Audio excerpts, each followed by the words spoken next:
భారత ప్రధాని నరేంద్ర మోడీ జన్మదినం పురస్కరించుకొని వికారాబాద్ జిల్లా తాండూరులోని మాతా శిశు ఆసుపత్రిలో అల్పాహారం పంపిణీ చేశారు. అదేవిధంగా పట్టణంలోని శ్రీ కాళికాదేవి ఆలయంలో పూజలు నిర్వహించారు. అన్నదాన కార్యక్రమం చేపట్టారు.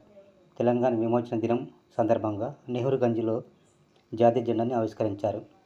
బీజేపీ రాష్ట్ర కార్యవర్గ సభ్యులు రమేష్ కుమార్ మాట్లాడుతూ, ప్రధాని మోడీ ఆయురారోగ్యాలతో నిండు నీరులు జీవించి దేశాన్ని సర్వతోముఖాభివృద్ధికి గావించాలన్నారు.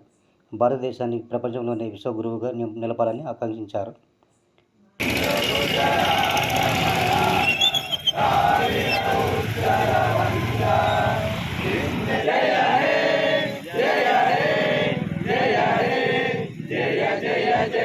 ఈ యొక్క మాటలు ఏమైనా అని చెప్పేసి మేము ప్రశ్నిస్తా ఉన్నాం.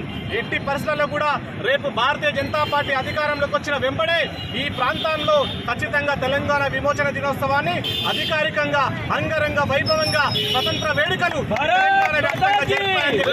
సందర్భంగా తెలియజేస్తా ఉన్నాం. కాబట్టి మిత్రులారా, ఇవాళ ఈ తెలంగాణలో జరిగినటువంటి అనేక దురాఘాతాలను తెలుసుకోవాల్సినటువంటి బాధ్యత మనందరిపైన ఉందని చెప్పి తెలియజేస్తూ, రాబో రోజుల్లో ఖచ్చితంగా ఈ తెలంగాణ విమోచన దినోత్సవాన్ని మనం సగర్వంగా జరుపుకుందామని చెప్పేసి తెలియజేస్తూ, ఈ అవకాశం ఇచ్చిన ప్రజలందరూ కూడా నమస్కారాలు తెలియజేస్తూ భారత్